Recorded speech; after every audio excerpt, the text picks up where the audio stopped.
Hey everybody, welcome to a new video. If you have been looking at e-bikes and wondering what's the difference between this model and that model, because there's 1,000 brands out there now, and you've come across the brand Onebot, and you've wondered about those bikes, I might actually be able to help out, because somebody from Onebot reached out to me and asked if I was interested in doing a video on one of their bikes, and I said, sure, send one over.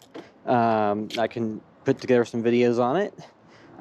They didn't give me any instructions on you have to say this or that, or give me specific, requirements for what the videos need to be. So I intend this to be, just an honest look at these bikes. And this is the first time anybody's sent me anything either. Any of the other stuff that I've done videos on is all stuff I purchased with my own money because I wanted it. Not because I was getting anything sent to me. So I sent this over. And I'll take this bike out and put it together and go over it. So here we go. This is the bike all put together. It's the Onebot S6L. So this is the Onebot S6L. And I'm riding it around right now while the battery is charging. Because I wasn't sure how much charge that it had, so I took the battery out of the bike and am charging it, so that's, if you're looking to know whether or not you can remove the battery and charge it separate from the bike or store it separate, you can. I have it charging right now inside the house. So I'm just riding this around like a standard bike. So in terms of the features this thing has, so it does have a shock here, a rear shock, that I haven't really tested too much. So I'll see how much that works when I go for a ride. And it has a 6-speed Shimano shifter, and it's got front and rear disc brakes. They're disc brakes. They're mechanical though, so might need to be adjusted at some point. They are disc brakes. And it's a folding bike, which you can fold up, and I think this probably isn't too dissimilar from other folding bikes. It's got this hinge here in the middle that you use to separate the bike to fold it in half. Then you can fold the stem down of the handlebars, and then you can remove the seat post if you want as well. And you can adjust the seat post. It has a front and rear fender. The front fender is a little bit smaller one that's just over the back of the wheel well, not the front. And then the back fender covers the back wheel. So you can see here what it looks like.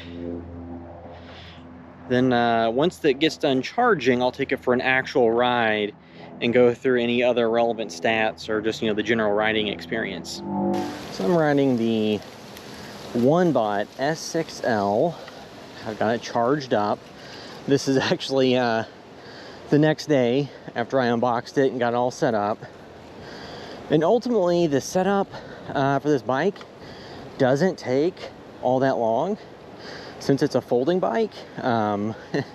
It comes where, most of the stuff is installed. You have to put the handlebars into the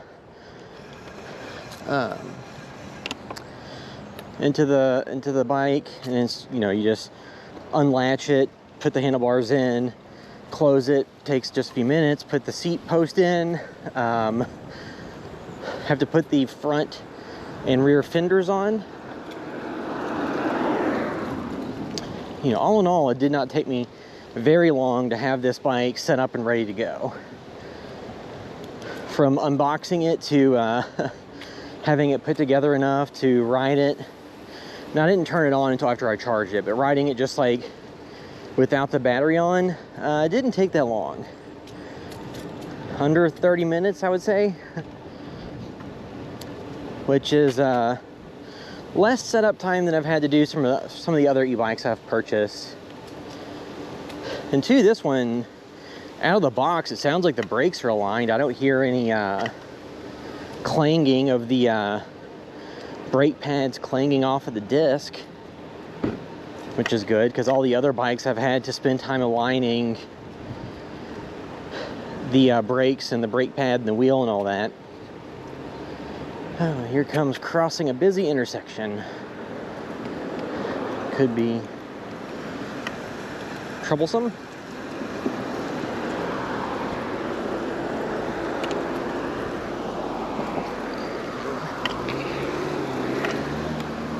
Alright. So, just to go over the basics of this bike, it has 3 pedal assist modes. So it has 0, which is nothing, and you're just controlling the bike fully on your own power. 1, where it gives you minimal assist. And this car's gonna pass me at the stop sign. Okay, had to go beside me. So 1 gives you minimal assist. Makes it a little bit easier.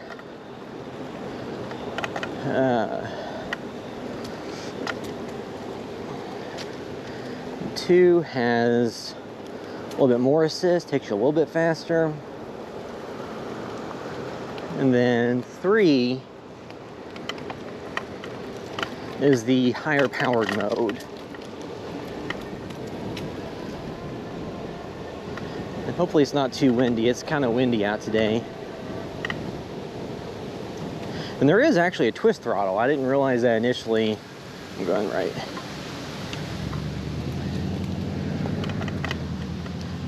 So, you know, you don't have to pedal at all. You can just twist the throttle. It'll carry you along.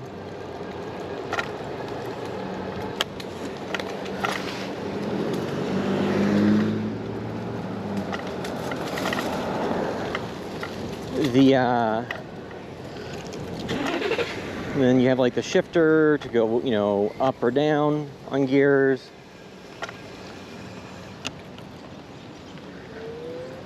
And, you know, your brakes, as I mentioned, they're disc brakes. They're mechanical disc brakes, not hydraulic.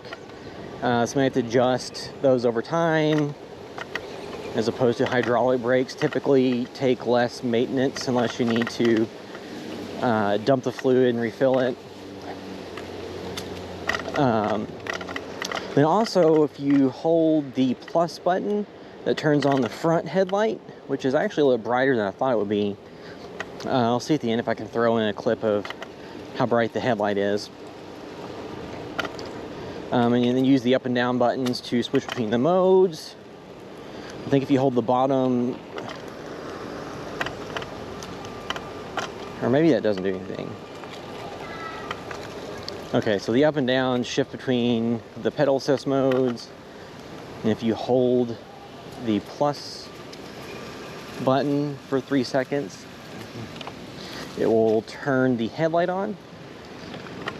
If you hold the M button in the middle, it'll turn the bike off and on. And then if you just push the M button quickly, it'll switch it between the trip meter, the odometer, so you know how far it's gone in total, and the time. And I haven't looked into how you set the time on this, or maybe it's trip time, how long you've been on the ride. The bike's readings are in kilometers per hour, in kilometers versus miles. So it's capable of going, according to all their published documentation, it's pedal assist or throttle mode goes to 25 kilometers per hour, which is roughly 15 miles per hour. So this keeps you, I think it's in different countries in EU, laws and such, bikes are limited to slower speeds than the US. So I guess that keeps, I guess this is a model they sell globally that keeps it compliant with that. But so it does about 25 kilometers, and even with the throttle, it takes you to about 25 kilometers. It's about 15 miles per hour. Now I hit 26 kilometers per hour. So it's not a speed bike. Technically, This would be like a class 1, 2, because it's pedal assist. It does have a throttle. I know that class 2 or an e-bike with a throttle up to 20 miles per hour. However, this is a street faring bike, so I wouldn't see you taking this version on any trails where the distinction between class 1 and 2 are really meaningful, because some of them are class 1 only.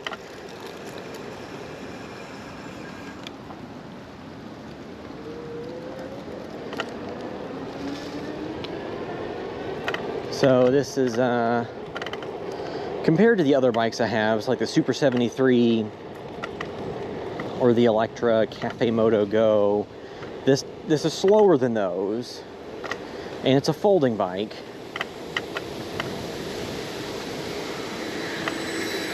And I was showing all this stuff, I forget if I showed or not, but the pedals themselves fold down as well. So once you fold this bike up, you can put it in a trunk or back seat of a car, truck, SUV, and not take up as much space as a full-size bike. And it actually has a roller wheel on the inside as well of the bike frame, so that when it's folded up, it's not just scraping the ground. It actually rolls, which is a nice touch. Because I had a non-electric folding bike years ago that did not have that, but it's also a much lighter bike, so it really doesn't need it. And you have a very standard layout on the handlebars. Just, have your grips. At some point I'll probably put a phone holder on here, so I didn't bring my phone with me. Because I have the Apple Watch, so if I needed to receive a phone call or text, I can, but I didn't bring my phone with me. If I can get a phone holder. The number one thing I think that benefits all e-bikes or bikes to have is a rear view mirror. The hand grips that come on these don't have an end cap. So if you want to put like the handlebar end mirrors in, you have to cut a hole in the grip or replace it with a different kind. On the right side though, you have this throttle as part of the grip. So if you replace this, I don't know if you can replace this end piece. And if you just got a standard end piece, it'd probably be too long. But, I've not put that many miles on this. I only had it for a day at this point. The first impressions, I'm enjoying it quite a bit. Because something that I probably mentioned on some of the videos I've recorded, is with the heavier, bigger e-bikes, like the Super 73, where it's weighing around 60 pounds with the battery on it, or, heavier weights. You can't just put on a standard bike rack. And I don't, I have a smaller car. I don't have a trailer hitch and like a bike carrier. So couldn't really take the e-bikes anywhere, and I would just ride them from my house to go places and go on super, super long rides. With this bad boy, I should be able to fold it up, put it in the trunk of my car, and take it wherever I want. So I can have rides that don't, so I'll go right. I can go on rides that don't have to start and end in my house. I can put it in the car, take it somewhere further away, and get a nice ride in that way. The build quality on it seems nice. So far it seems pretty sturdy. Like I said, the top speed is 25 kilometers an hour, or roughly 15 miles per hour. It is, a six-speed gear shifter, so you can go faster than that if you add a little bit of, human power into that. It has a rear shock on the back side. The battery is supposed, the advertised range is 65 kilometers, which would be about 40 miles. I've typically found on e-bikes that the real world range you get is going to be quite a bit lower than the advertised. Because a lot of times when they get those ranges, they have the bike on the lowest pedal assist mode on flat ground. So at some point I'll do a test on this to see what kind of range it can handle. But even with the, you know, higher pedal assist modes, using the throttle, you're probably easily going to get 20 miles or so, which I will test at some point. And since this is a folding bike that's smaller, you don't get as much of the attention as you would on something larger.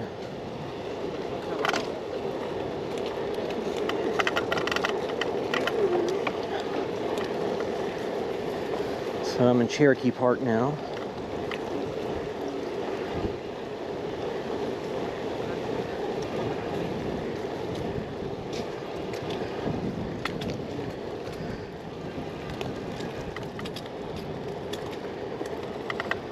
And oh, it's a nice fall day. Nice weather. I mean, I think it's supposed to rain a little bit, but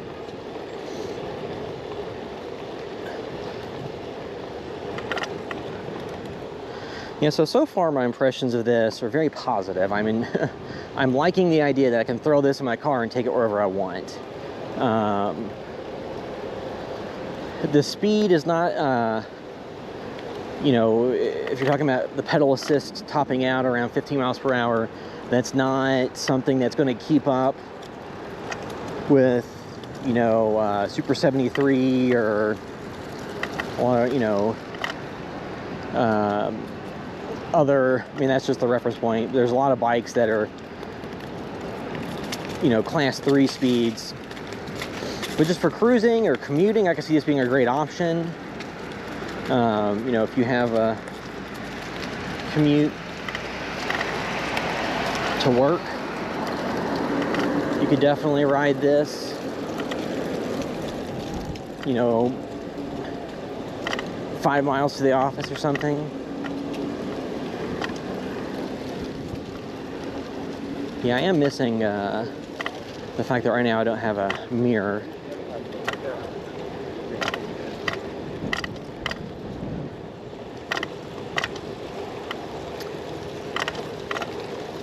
So I think, you know, I guess the competitors, you know, like the competitors I'm aware of for something like this would be like Electric, that makes folding e-bikes, that has different models. I think this would be a competitor for those. I mean, with the bike looks pretty nice. The construction quality is pretty good, pretty solid.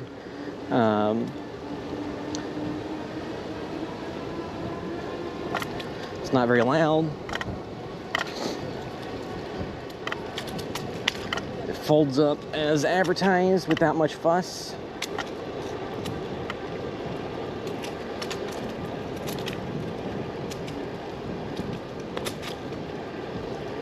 And then this LCD display shows your speed, the mode you're in, the battery life.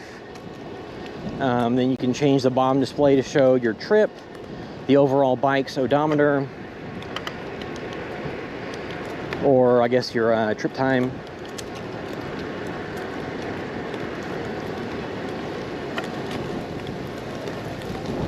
And one thing that you'll see with this e-bike, or plenty of other ones that don't have the more like advanced battery displays, when you're under a full drain of battery, so if you're in the higher assist modes or using the throttle,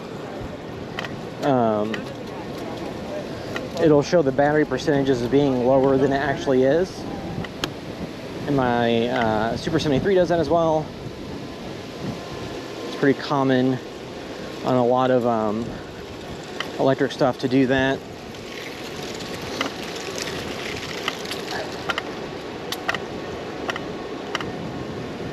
Oh, there's a horn. I don't want to Lower it now in case there's anybody that would freak out, but yeah. It's got a little horn built in.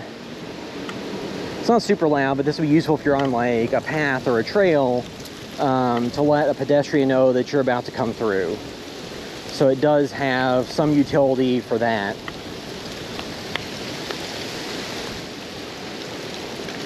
Yeah, going through Cherokee Park. It's still relatively early, it's 11 a.m.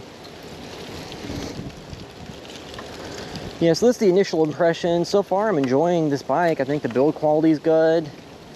It has some cool features. I guess the only thing that you might want is a little bit more top speed.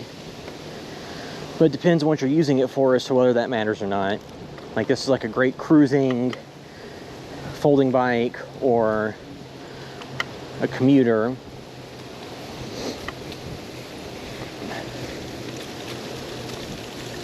It's low profile, really wouldn't get you much attention anywhere.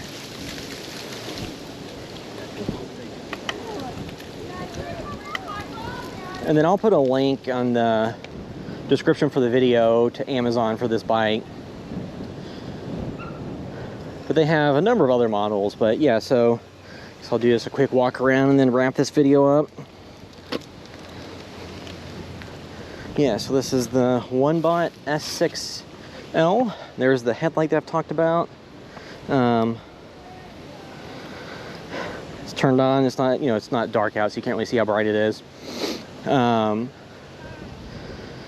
So pretty solid construction. They have, like the little the front fender that covers the back of the wheel, the rear fender, 6-speed shifter. These pedals fold up, so when you're transporting it, they take less space. Then they fold back out really easy. You got a rear deflector, your seat post. The seat's pretty cushy.